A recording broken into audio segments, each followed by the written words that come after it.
Hey, it's Mark here, and welcome to the next edition of the Employee Survival Guide, where I tell you, as always, what your employer does definitely not want you to know about, and a lot more. Okay, I want you to picture a scenario. Just put yourself in this headspace for a second. It's a Tuesday. Always a Tuesday. Right, always a Tuesday.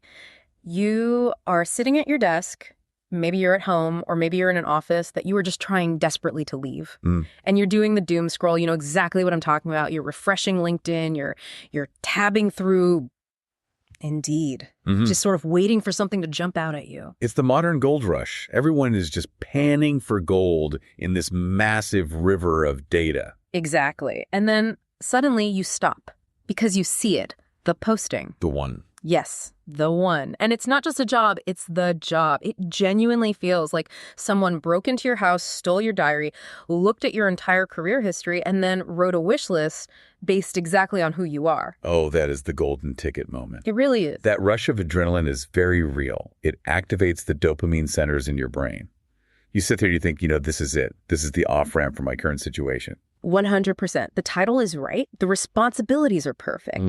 Even those weird niche skills you picked up 5 years ago that you thought were totally useless. They're listed as required. Yes, right. Required. So you go into full battle mode, you pull up your resume, and you don't just send it, right?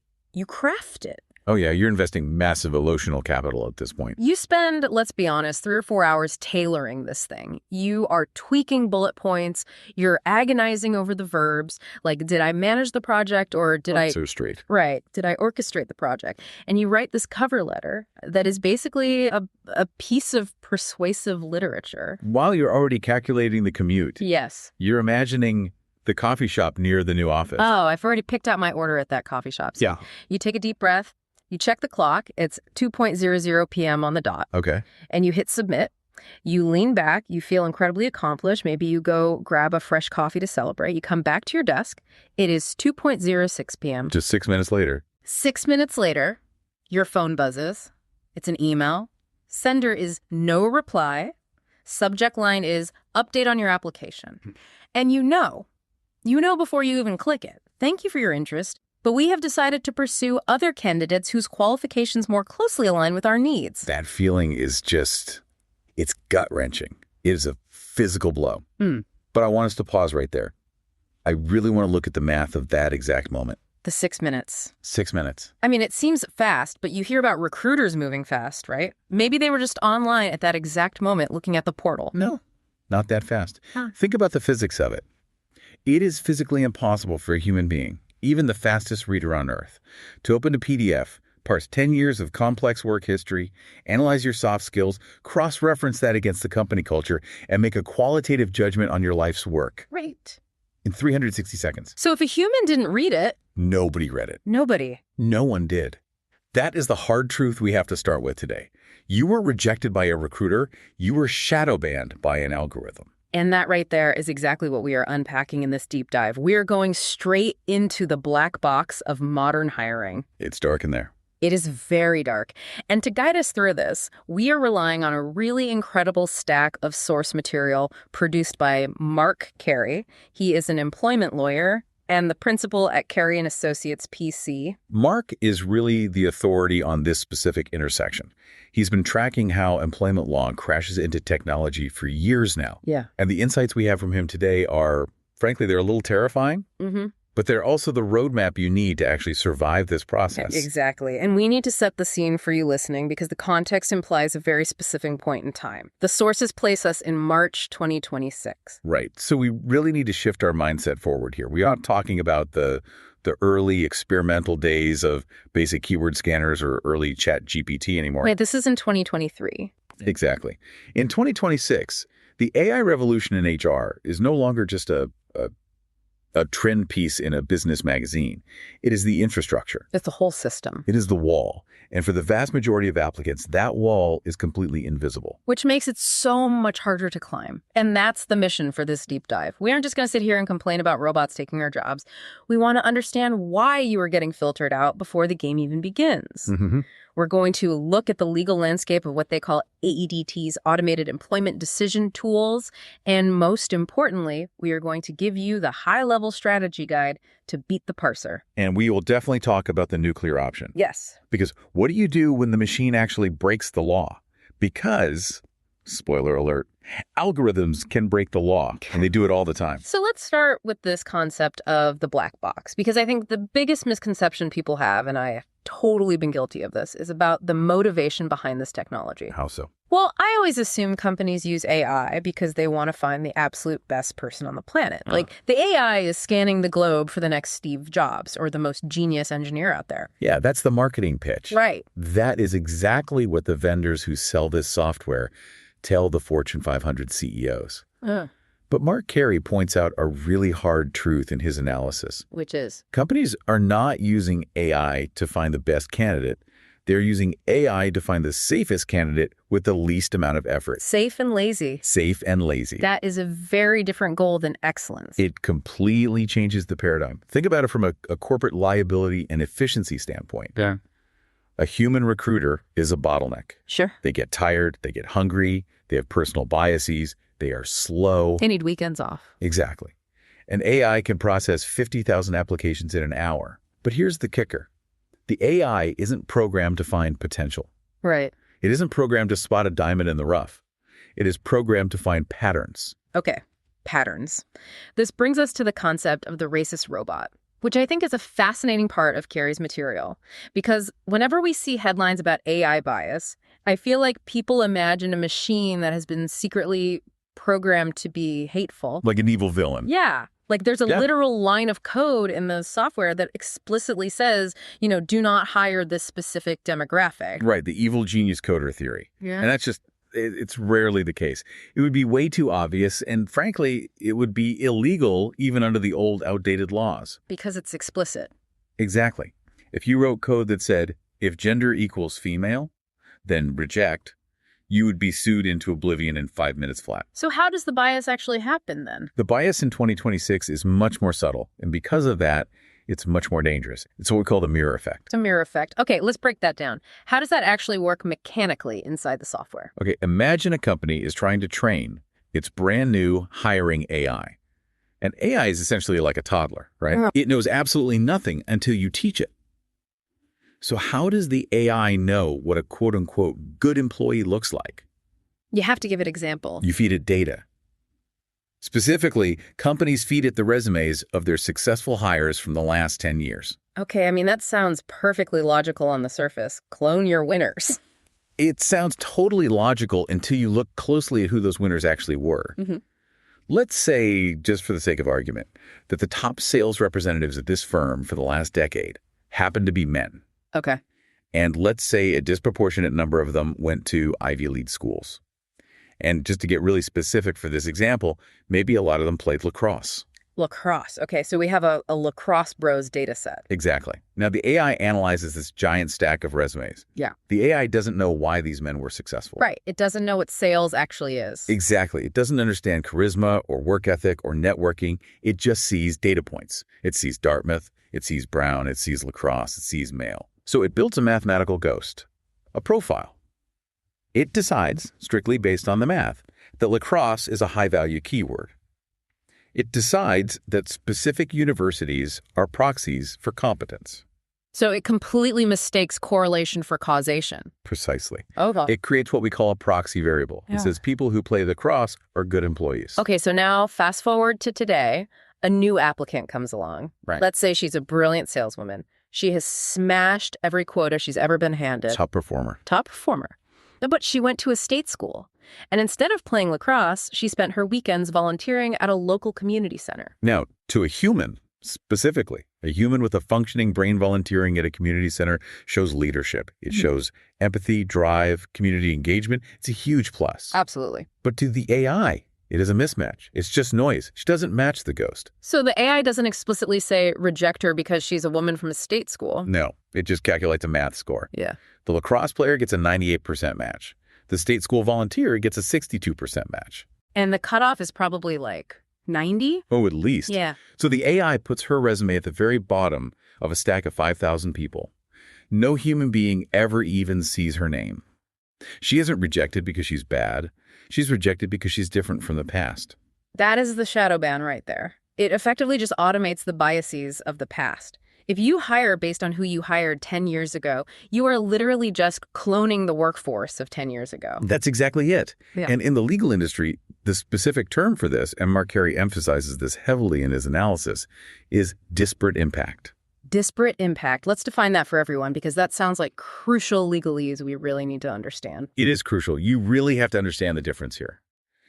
There are basically two types of discrimination we look at. Disparate treatment is the obvious one.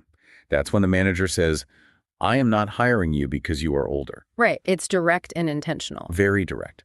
But disparate impact means the policy or the algorithm looks totally neutral on its face. It's not explicitly saying no women, but the criteria it uses, the inputs, like the lacrosse example, result in discrimination against a protected class. So the intent of the programmer or the company doesn't actually matter. The intent is completely irrelevant legally. The outcome is what matters.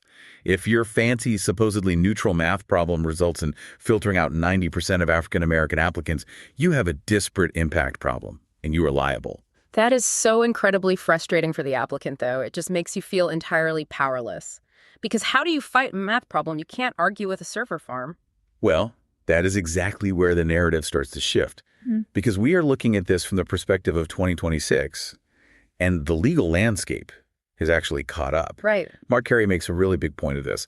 The Wild West days of AI hiring, where companies could just do whatever they wanted and hide behind the tech, those days are coming to an end. Yeah, one of the things Mark mentions in the source material is the death of the trade secret defense. I remember hearing about this a few years ago. What exactly was that defense? So back in the early 2020s, if you sued a company for discrimination, they would just throw their hands up in the air and say, hey, look, we don't know why the algorithm rejected you. It's a black box. Right, the computer did it. Exactly. They'd say, we bought this software from a third-party vendor, and the underlying code is a proprietary trade secret, so we legally can't show it to you. Sorry. It's basically the dog ate my homework, but for corporate lawyers. The algorithm ate my homework. Yeah. It's intellectual property. We can't reveal the secret sauce. But in 2026, that excuse is dead. Judges and legislatures are finally saying, we don't care about your trade secret. We care about civil rights. Which is a massive shift. Huge. We're seeing a rise in labor laws specifically targeting these AEDTs. Automated employment decision tools. Correct. And this brings us to the bias audit. The bias audit. Okay, this sounds like an IRS audit, but for robots. Essentially, yes. Yeah. In major jurisdictions, New York really started this trend with Local Law 144, but it's spreading federally now. Companies are often required to perform annual, independent audits of their AI. And what does that entail? They have to prove, mathematically, that their machines aren't filtering out protected classes. So they literally have to run the numbers and publish them. They have to show their work. They have to answer the hard questions. Did we reject women at a significantly higher rate than men for this specific role? And if they did? If the answer is yes, they can't just shrug and blame the black box anymore. They have a massive liability problem. They have to either fix the tool, adjust the algorithm, or stop using it entirely. Wow. Mark also talks about the right to transparency, which is something I honestly didn't even know existed. It's a right that so many applicants just don't know they have. In several jurisdictions right now, if you suspect you were screened out by an AI, you have the right to ask. You can just ask them. You can formally send a request. You ask, was an automated tool the sole or primary factor in my rejection? And they actually have to tell you. They can't just ignore the email or send a form letter. They're legally required to disclose it. And that disclosure is the first step for you. If they say, yes, an AEDT made this decision, and you know for a fact you are highly qualified, you now have the very first building block of a legal case. That is empowering. We also have the EEOC, the Equal Employment Opportunity Commission, getting heavily involved here. Mark mentions they are taking a very aggressive stance, particularly regarding age discrimination. Yes. This seems like a really huge area for AI bias. It's fascinating, and it really impacts a huge portion of listeners.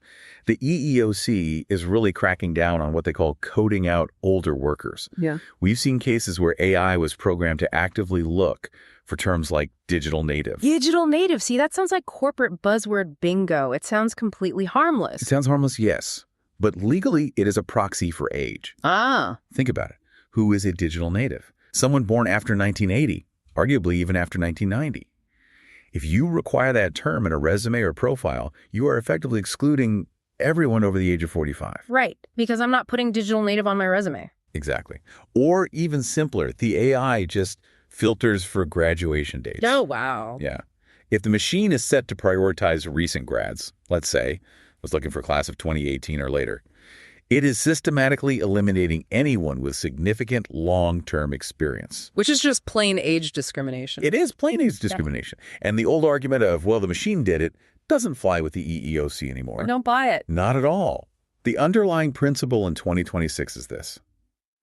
The machine is the weapon, but the employer pulls the trigger. I like that phrasing. You are absolutely responsible for the tools you choose to use. You cannot outsource your civil rights liability to a software vendor. Oh, okay. So the law is catching up. Right. That is definitely the good news. But I want to be really practical here for our listeners. If I'm listening to this right now and I'm applying for a job today, I can't really wait for a class action lawsuit to wind its way through the federal courts for 3 years. Right. You need to pay rent. I need a job. I need to pay my rent. I need to get past this gatekeeper right now. Absolutely. We need to move from the theory to the action. We really need to talk strategy. Mark Carey calls this specific section beating the bot. I love this part. It feels like we're planning a casino heist. It kind of is. But the heist is just getting a human being to read our PDF. That's the sad reality. Ugh. The heist is just getting seen by human eyes. The first step here is a total mindset shift. You have to stop writing for humans. Stop writing for humans. Stop trying to be charming. Stop trying to be unique or witty. You need to start writing exclusively for the parser. The parser. Let's define that clearly so everyone is on the same page. What exactly is the parser seeing when I submit my application? The parser is the software component that strips your resume down to its bones. It doesn't see your nice, elegant layout. It doesn't see your bold fonts, your italics, or the cream-colored background you picked. Right. It doesn't care about aesthetics. It only reads raw text. It essentially converts your entire professional career into a series of data strings. It is strictly looking for code. Okay, so how do we actually make this parser happy? What's the practical move? Strategy number 1. The seed data mirror. Seed data. Every AI is fed seed data. These are the specific words it is explicitly told to hunt for by the employer. And usually, these words are hiding in plain sight. They are right there in the key responsibilities section of the job posting. Okay, walk me through an example of how we mirror that. Let's say the job posting says the candidate must have, quote, facilitated cross-functional team alignment. That is a very specific, incredibly corporate, slightly annoying phrase. It's terrible. Now, you might look at that as a normal human and think, okay, I did that. I led groups. I ran meetings across different departments. So you write on your resume, under your last job, led groups. Which is good writing. Led groups is punchy, it's active voice. Strunk and White would absolutely love it. And the robot will absolutely hate it. And it will get you rejected. Because the AI is a literalist. It doesn't know that led groups means the exact same thing as facilitated cross-functional team alignment. It is looking for the mathematical string match. So it wants the exact sequence of letters. It wants to see exactly what it was fed. So you have to parrot it back. Like you literally just copy and paste. Not mirror it completely. If they say alignment, you say alignment. Do not use a thesaurus. The thesaurus is the enemy. The thesaurus is your absolute enemy here. If they say client success, do not write customer service. Yeah. To a human, they're the same. To a parser, they're entirely different data strings. That feels so counterintuitive, though. We are taught in school to not be repetitive, to use varied vocabulary to show intelligence. You're writing for a machine now, not a high school literature professor. Once you get past the machine, you can explain the nuance and your great vocabulary in the actual human interview.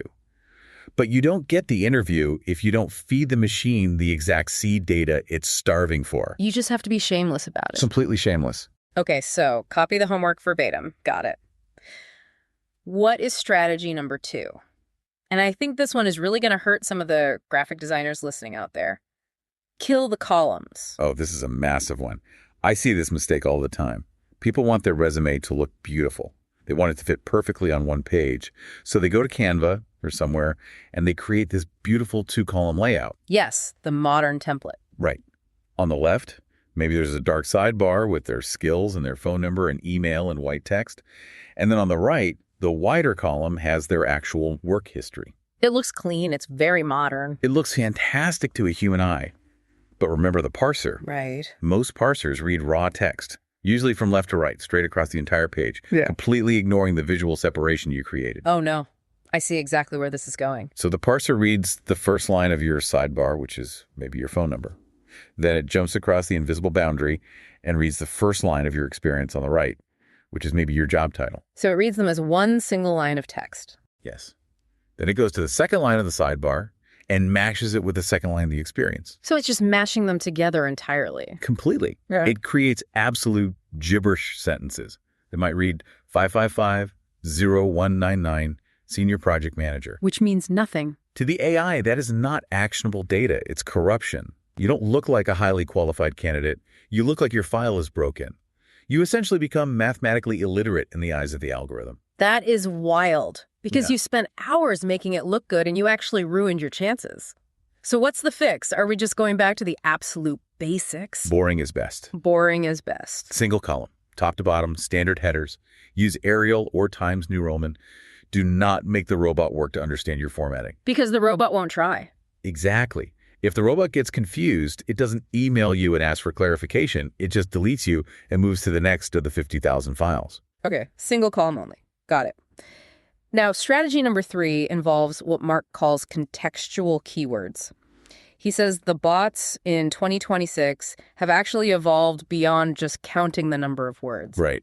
Because in the old days, and by old days I mean like 2018 or 2019 and 2019, you could just spam the word sales 50 times in white text at the bottom of your PDF, and maybe you could trick the bot into thinking you were a sales genius. Oh, I definitely knew people who did the white text trick. It used to work, Yeah. but that doesn't work anymore. The AI is much smarter now. It is actively looking for keyword proximity. Proximity, meaning where the words are located in relation to each other on the page. Exactly. The AI wants to see a specific formula to validate your experience. It's looking for skill plus tool plus result. And it wants to see them in the same breath, in the same sentence. It's looking for context, not just frequency. Can you give us a before and after example of that? Sure. So a weak bullet point, even if it has keywords, might be use project management software, increase speed. Okay, the keywords are there. Project management, speed. They are there, but they are disconnected and they are vague. The AI scores this very low because it lacks validation. It's generic.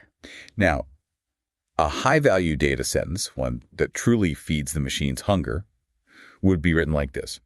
Utilize Jira for project management to increase delivery speed by 20%. Oh, I see. Jira is the tool. Exactly. Project management is the skill. Right. And 20% is the result or the metric. Yes. It links them all together perfectly. The AI sees Jira right next to project management, right next to 20%. That specific proximity signals deep competency. It creates a complete picture. It creates a mathematical vector of success. It bypasses the shadow band because it hits all the high-value markers simultaneously. It's almost like you are literally learning a programming language, but the code is written in English. That is a brilliant way to put it. Yeah. You are coding your resume. You are actively optimizing your own metadata to pass a firewall. So we've covered the black box, we've covered the strategies for beating the parser, but sometimes, even if you do everything absolutely right, you use the single column, you mirror the seed data keywords perfectly, you do the proximity formulas, things still go wrong. I do. Or worse, things are actually malicious. We need to talk about what Mark calls the nuclear option, legal recourse. This is where Mark Carey's expertise as a litigator really shines. Because there are times when you shouldn't just tweak your resume and try again. There are times when you should sue. When does a rejection actually become a lawsuit, though? That feels like a massive leap for a normal person to make. It is a big leap. But Mark points to a huge rising trend in retaliation claims involving AI. And this is really sinister. And frankly, it is happening way more than we think it is. Paint the picture for me. How does AI play into retaliation? Okay, imagine a scenario. You are a current employee at a big company. Everything is fine, your performance reviews are good. Then you have to file a whistleblower complaint about some safety violations you saw. Or, maybe a more common scenario, you file for FMLA leave because you need to care for a sick parent. You are just exercising your standard federally protected legal rights. Right. You're being a good citizen or you're taking care of your family. Totally normal. Right. But then, a few months later, you apply for an internal promotion. Yeah. Or maybe a transfer to a different department to get away from a bad manager. and you are rejected instantly by the system. And your manager just shrugs and says, hey, sorry, the computer said no. My hands are totally tied. Exactly.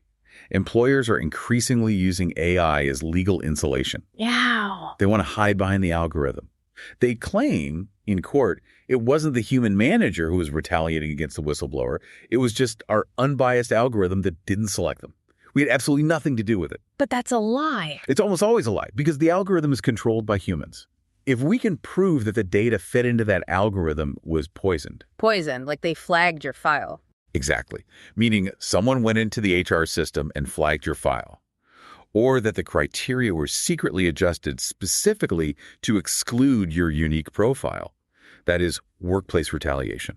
Pure and simple. It's just high-tech retaliation. That is absolutely chilling. It's gaslighting on a corporate scale. It is. It's weaponizing math against employees. So what is the action plan here? If I'm listening to this right now and I'm thinking, wait a minute, I think this exactly happened to me. What do I actually do? Mark outlines 3 very clear steps. Step 1, request your data. Do not just sit there and take the no.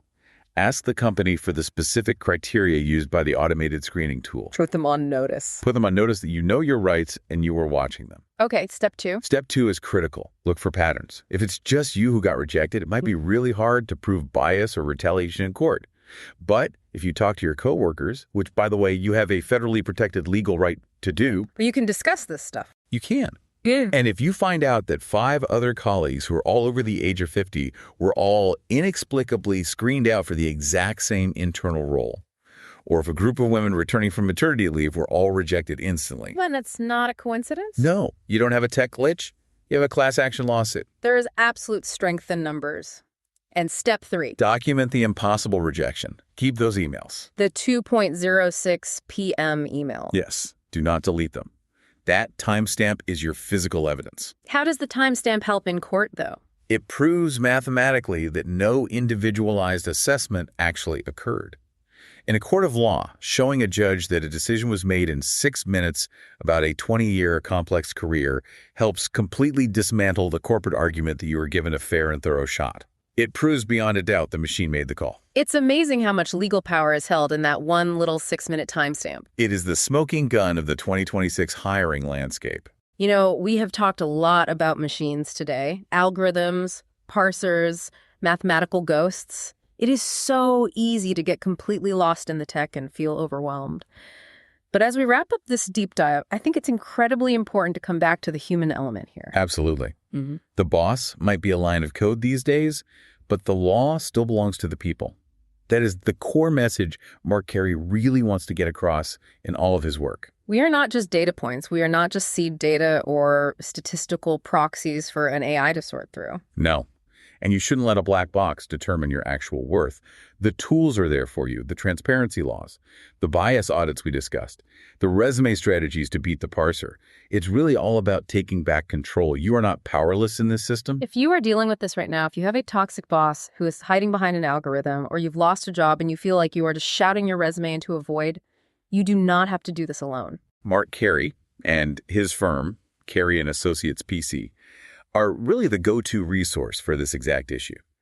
They are actively on the front lines of this fight. You can find them very easily by searching careyandassociates.com.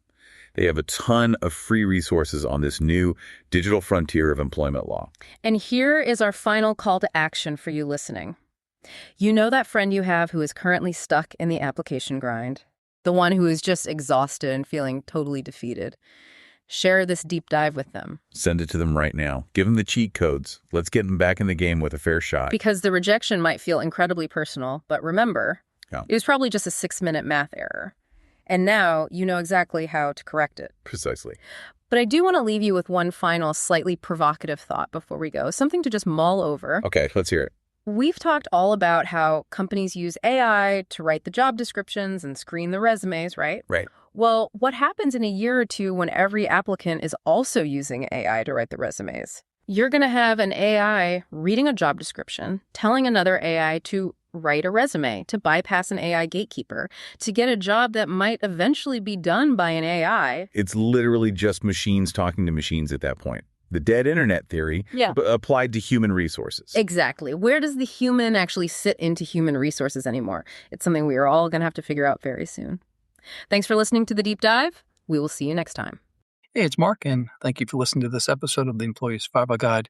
If you'd like to be interviewed for our podcast and share your story about what you're going through at work, and do so anonymously, please send me an email at mcarey@capclaw.com. And also, if you like this podcast episode and others like it, please leave us a review. It really does help others find this podcast. So leave a review on Apple or Spotify or wherever you listen to this podcast. Thank you very much, and glad to be of service to you.